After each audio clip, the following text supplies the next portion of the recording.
right, good afternoon. How's everyone doing? Another beautiful day, great bye. A lot of drop off and pick up and all the things. So it was fun. Nice little reset there. How challenging was it against the Giants with all the moving parts on the offensive line? I think those guys did a great job up front. I think one guy I think that particularly did a nice job was Evan Brown. Coming in this year, taking over that center job. He's been a steady player for us. He's been that anchor on the offensive line all year long, and then all of a sudden he gets thrown into a scenario where he's got to go play guard for a majority of the game, a spot that we haven't repped him at all throughout this time so far. Talk through it, explain the things. He's smart enough. He's played in the league at that position, but to be able to transition right over there in that moment, and then Olu comes in and plays center for us there once a couple more guys are hurt, and for us to keep functioning at a high level was really impressive. But like I said, it starts with Evan and what he's meant to us and how well he's played, how well he's approached his preparation, and it's really shown on the field at both spots so far this year. So he hadn't played any snaps at guard for you. I know he played there. Maybe in a couple walkthrough snaps here or there, but not. He's been our center and earned that role, and a lot of other guys had rolled through that guard position. But the way things play out with the game day actives, and what was our best option there once we lose multiple people. He's a guy that we knew had played that position, could trust him, he could go in there and function, and he did just that. And what about Anthony for the few times that he stepped in? Yeah, he's done a great job too. He came in and filled that role at the right guard spot, and I think for a young player, you see right away his physical talent showing up, his big and powerful ability to move and bend. So he's done a nice job of fitting right in, and again, letting us continue to play on offense at a pretty high level. We know we got some things that we got to work on and clean up, but to have that many moving parts within the course of a game or throughout the course of the last few practice weeks, but still feel comfortable about everyone's knowledge of their positions has been a real credit to Andy Dickerson and Kili Kekueva. Those guys really helping out, and the players really bought into learning the big picture of the scheme, not just one position. It's the best case scenario for next man up, and the reps that you get at practice have to be critical in that moment. Have you changed your practice philosophy and the number of snaps you want guys to get over the course of the week for those specific moments you got into on Monday? Yeah, I think as we go through our week of practice, I think some important periods that we have where we go against our defense, or we have some of these periods where it's always competitive, but you're getting guys put in, and it's not just scout team cards that those guys are running once the season gets going. I think helps them to prepare and play at a high level when their number's called within the game. So again, just again, it's like what Gino did as the backup quarterback in that spot where he was at when I first got here, where he's preparing to play every single game like he is the starter. And when it came to fruition, he's maximized his opportunity. I think it's really similar for the O-line, because quarterbacks and O-line are really the two positions that the backups might not get a chance to play throughout the course of the game. The backup receivers, running backs, tight ends, those guys are naturally subbing in and rotating through the game. But the quarterback and the O-lineman, the only time they're really substituting in is when the guy in front of them has an injury or has to come out of the game. And with the O-linemen that have subbed in, and then Drew gets his chance this past week to step in and lead us on a scoring drive before the half was a big deal. And again, it comes all back to that preparation and those guys in those positions preparing like they're going to be the starter that week, whether they are or not. You obviously never want your starting quarterback out of the game, but how nice is it for Drew to get that opportunity after he played a snap last year, so to get to go out and lead a scoring drive? Yeah, I think that was great for him, great for his confidence, knowing that it's a long season and sometimes you're going to need the backup quarterback, sometimes you're going to need the backup O-lineman, running backs. But, for any of those guys to get in and get live game reps, and for Drew to come in there and step in that situation, especially where it's a scenario where you're kind of waiting to see is Gino going to be able to come back or not. And, I'm sure all the things that are racing through your brain and when you're in Drew's shoes right there.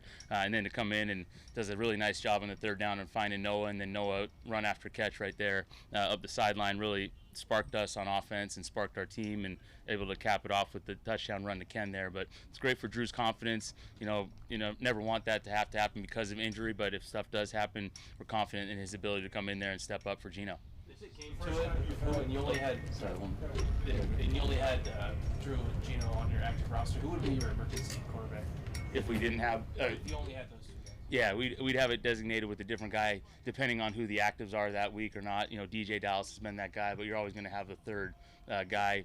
It's going to be one of the skill position players there that you designate that week. for the green dot thing that they have to have in an emergency role there if you don't have a third quarterback up. And you have to designate that ahead of time. Is that right? Yeah. Yes. Yep. This week we'll find out this week. This is the first time you've dealt with Geno Smith getting hurt. How do you handle that? What did you have to change?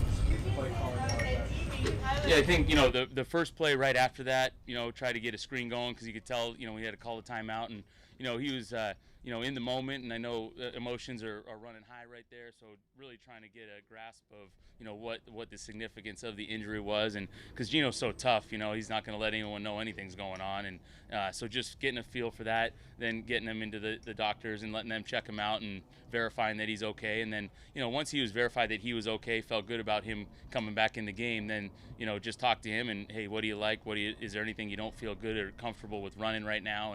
And he felt comfortable with everything there, and so trust in him and trust in him, his opinion of where he's at physically, because he's the only one that really knows. And he still looked fine rolling out and running the bootlegs and the keeper game right there, so it felt good when he came back in to be able to operate and function at a normal level. But I know he was hurting, and he was grinding through the rest of that game. So you didn't change anything? Didn't have to update anything there. Shane, what have you made of the first 4 weeks for Jackson as he's tried to get up to speed? Obviously, he hasn't had a ton of catches yet or production support. How do you kind of feel like he's been and kind of handled not having a breakout yet? Yeah, I think, first of all, he's handled it tremendously because Jackson's done a great job of working day in and day out, coming in here, from the unfortunate incident with the wrist in the preseason there to finish things out, and then really battling to come back really quickly from that injury, showed his toughness. And I think he's come out here every day and worked like anyone else, like he's prepared to have that breakout game. I know with the receiver position, sometimes the way the coverage plays out or the way the calls play out, it doesn't work out in his favor, and it hasn't quite yet. And we want him to have the ball just as much as we want DK and Tyler and Noah, Will, Colby, Zach, Ken, all these guys. And I think they're all doing a good job of knowing, some moments you got to put the team first, and the touches will happen within the moment and not pressing to find those things, but let them come to you naturally. And I think Jackson's done a good job of handling it.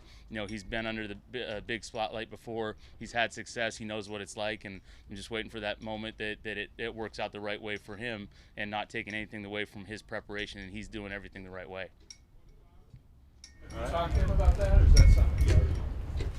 Yeah, we've had conversations about just working on your craft, controlling the things that you can control, and not pressing to make it more than something that it actually is, which is the ball hasn't gone his way a couple times, or the couple times that we've had multiple times actually that we've maybe called things for him that the coverage contour played out differently, or the pressure got somewhere that we had to get the ball out. So those are just things that are going to happen. But he's got a really good and balanced mindset about it. I know he's a competitive guy, so like every great receiver or every great skill player in the league, those guys, they want the ball in their hand. They want to be able to impact the game, and we want that for them. So we'll keep working with him, and he'll keep doing a great job, and things will, he's got a bright future and a long future ahead of him. Do you have to declare a fourth guy then too on the quarterback thing, or just a fifth? Gosh, I'm gonna plead the fifth because I don't want to say the wrong thing right now. No, I just was curious. We got doomsday scenario over here. I wasn't meaning like you. I'm just kidding. That's Yeah. an NFL thing. I actually don't know that answer, so rather than say the wrong thing, I'm gonna be honest and say I don't know. The importance of balance, playing against a good defense, obviously. They're high ranking on the, pass defense, but obviously their run defense is pretty good as well. Yeah, I think Lou Anarumo and that defense, they're such a well-coached group with such a balanced approach. They play their good core concepts really well. They have a really good pressure package. With Hendrickson running off the edge right there, they got an elite pass rusher. So with all those different things, they're able to play like every defense in the league is now. These multiple coverages, multiple fronts, present multiple looks. So for us on offense going against a group like this, especially on the road, it's really going to be about communication. A lot of the communication will be visual because of the road atmosphere. Guys have an understanding of what's going on, that pre-snap picture and the post-snap read, whether you're a receiver or you're a running back in protection or running the ball. So I think, like I said, going against a team that's multiple on their defensive fronts, they'll mix and match personnel groupings against our different offensive personnels. So you just got to come back to rules and communicate at a high level and play fast and let the guys have fun. Thank you. All right. Thank you.